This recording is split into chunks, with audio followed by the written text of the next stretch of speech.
My name's Tim and I live in the Dandenong Ranges in Victoria. I entered the Ask Allan competition because I've done my weird diff a few times with the diff locks.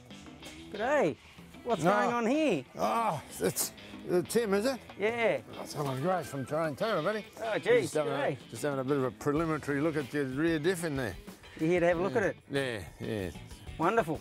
All right, so you're heading off to work, are you? Or... I was, yeah. Oh, well, I might hold you up today and we'll see if we can get this diff fixed in your car. Alrighty, let's go and I'll make a few phone calls. Okay, good on you, mate. My patrol's a daily driver. I use it for work. I'm a gardener and landscaper and use it to go away on weekends. My next big trip up to the Kimberley, I definitely want the diff lock back in and so I can have fun up there. So Tim, in your entry, you mentioned about the fact that you've got diff trouble and you've learned a bit. Tell me about it. Oh, I've never had a vehicle with diff locks before. Yeah, right. And I was engaging them when the wheels were spinning. Oh, yeah, okay. And so I've cracked a few crown and pinion wheels. And this is the second one I've just done. So last time I broke it, I put just a diff centre in without the diff lock, just to get me on the road again. And now I've got the other one sitting on the workbench waiting to be repaired. So what we've got, if one wheel's spinning and you engage it, of course it puts an awful shock load on everything in the diff. And if, as you pointed out earlier, that you decide to engage the diff lock before you start, well, that's probably okay. And that's what some people say, you can put it in when you're moving, but certainly if you're bogged or stuck, no go. So we'll need to have a bit of a look at the diff on the bench and see what we can do with it. Absolutely. All right, mate, we'll finish our cuppa and we'll slip out there as soon as we can. It's just wonderful that Alan's here today to give me a bit of a hand and put the diff back together with the locker and show me the ropes and hopefully learn me a thing or two. Well, Tim's shed isn't finished yet, so his neighbour Greg's kindly allowed us to use his garage, and we're here to have a look at this differential. That's the one out of the problem one with the damage inside it. We're going to pull it apart, have a bit of look inside, and we'll, if we can recondition it, we will. We mark them so as we can get side for side. It normally just slips off.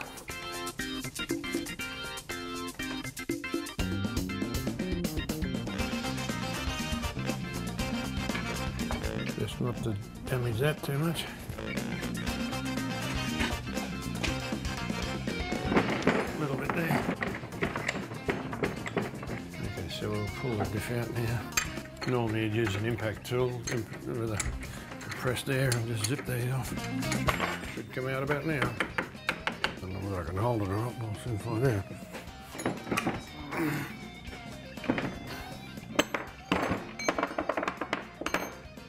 All the bits.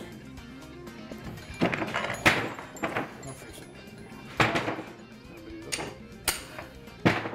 So we've got the crown wheel out. Just going to pull the pinion seal out and drop the pinion out and we'll be able to see the extent of the damage. What did I say? Don't hit it with your hand, didn't I? There we go. That's the well seal and that'll be replaced. And we'll take the pinion out. Hopefully it's not too tight.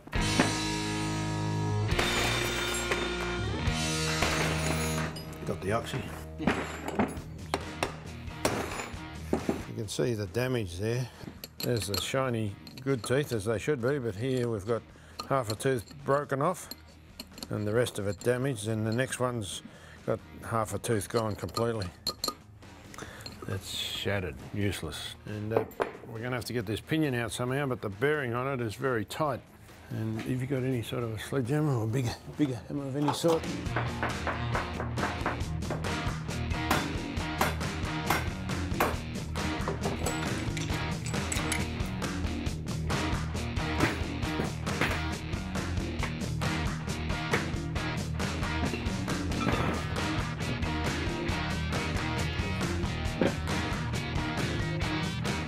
so we certainly need to discard that pinion and crown wheel.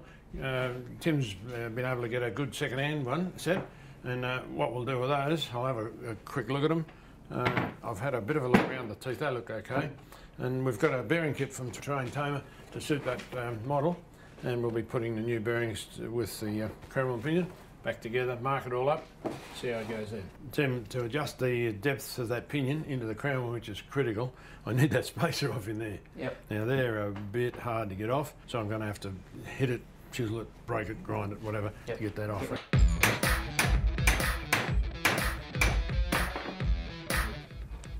ain't moving far.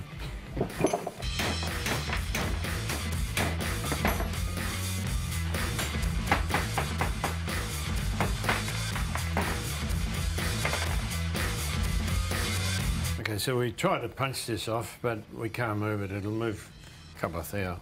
So now I'm going to try and grind it off, split it, and we'll get it off and be able to get it that shim in there, and so it's got the right depth for the other pinion. That's come loose. Not good.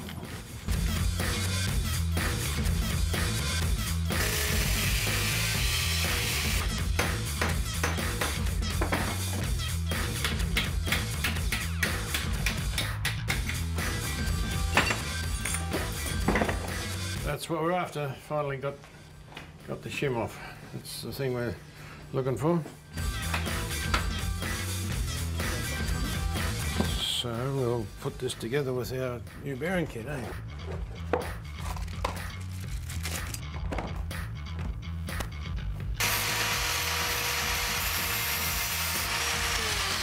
There are some things we couldn't do, and that's one of them, but we're not in the workshop at the moment, so we've just got to make do with what we've got.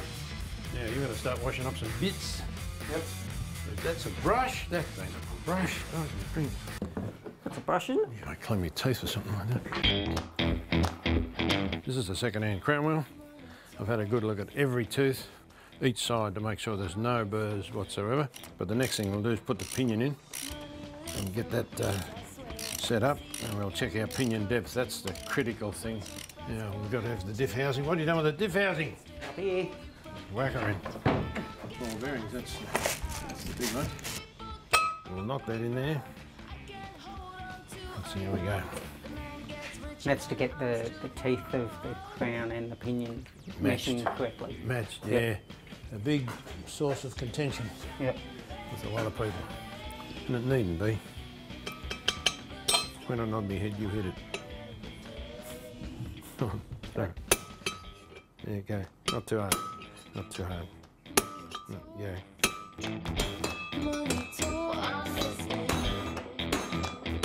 Some people wonder if my thumbs look like that because I've hit them too often. They're sort of a bit different in height there. But I was apprenticed to a place that had a blacksmith and a carpenter and mechanics and everything. And I often was asked to strike for the blacksmith. And he taught me how to use a hammer. And I'd tell you, there's a big difference. Sometimes you can damage things, but if you know how to use them, they're a good thing. I used to use a 14-pound sledgehammer one-handed. You know, not now. I used to. These kit things, we would put together sometimes 300 kits a day. Wow. Just hard to believe where they go. Very popular. It makes it a bit easier if you just perhaps lineage the shaft where the bearing's going to go, because you might have to take it on and off 2 or 3 times, and if it's tight, with blooming nuisance, time consuming, and you're likely to damage the bearing. Oh, let's whack that in there again. Give it a bit of a wriggle like I did. So put that bearing in. We won't put any shims in there yet, we'll do that later. And we'll just tighten the nut up a bit till we get a good preload. Beautiful. See the advantage of making that nice and shiny. Now, we'll put a flange on there. We'll wash this flange after too, because if you were washing bits for me, you'd get the sack, kid.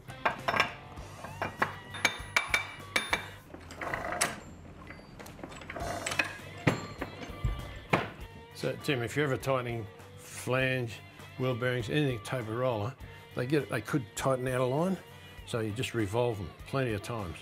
And eventually, they go real quiet, nice and smooth, and they won't get that awful tracking thing that some bearings get on them. So that's real good. At the moment, feels real good. What we're going to do, we're going to put that crown wheel back in here and adjust it sideways for tension and how far across we go.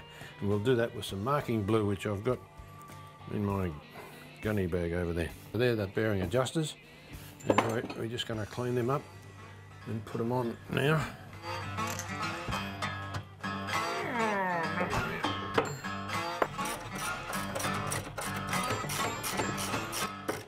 So we've got too much backlash there, Ryan. Now we're going to fix that. Tighten up the shims. No. No? We're going to shift it all across this way. Using shims? Oh, with these adjusters. So what we'll do is use our special patrol service tool and we'll see if we can turn that. Yeah, that's all right. All right, so what we're doing, winding that further into gear. Hopefully we'll get far enough so it won't have... How much backlash do you want in it? None. If you had a real worn one, I don't care if it's got 25,000, as long as it doesn't howl, as long as the marking's good. If the marking's not good, it'll have too much pressure on one end of the tooth or the other and snap the tooth off. Don't put your finger under it because we haven't got any band-aids. It's noisy. Okay, one way, okay? That's on drive. Okay, that's on drive, so it'll be noisy on drive. We're going to find out why with the marking on, okay? These orange marks show up where the contact of the pinion is on the teeth, and by looking at that we know whether to adjust the pinion in, out, crown wheel in, out, and we don't worry too much about the backlash. So we put a load on that so it doesn't, because under load the tooth marking spreads out. Okay, so where's the marking there? You could draw it, couldn't you? That's no good because it's too deep in the mesh. It's got to come out of mesh. All right, now what did we say it was going to be? Okay, what have we got? 10,000. 10,000. Now it's pretty good at the moment, okay, for a first effort. I mean, sometimes we do this 6 times. Yeah, okay. Pain in the neck sometimes. I'll spend the rest of the afternoon adjusting it, and we'll be right, you can install it. Great. I came here today to help Tim with his differential problem on the Patrol. We've fitted a second-hand crown pinion and new bearings, set it up for him. He's going to put it in, and we reckon from then on he'll be pretty right. Tim, I've got a couple of things here for you. We've got a cap, a Terrain Tamer cap, some diesel fuel conditioner for your diesel, and a filter kit. That's air, fuel and oil filter kit for your vehicle. Make sure you keep clean filters. We'll go for it. This is all amazing, Alan. Much appreciated. Thanks for coming out today. I would have been lost without you. And I'll chuck it back in and I'll let you know how it goes. Yeah, give us a call if there's any problems. Great. Good on you, Tim. Thanks. Good to meet you. Been Talk good. to you later. I know, mate. It was just fantastic having Alan come, and I've got a much better understanding of how the diff works, and now it's all back together. I'm itching to put it back in, and it'll be fantastic for when I get up to the Kimberleys. Get out there and just enter. It's so easy to enter, and the wealth of knowledge Alan Gray's got is amazing, and I learnt a heap. It was fantastic.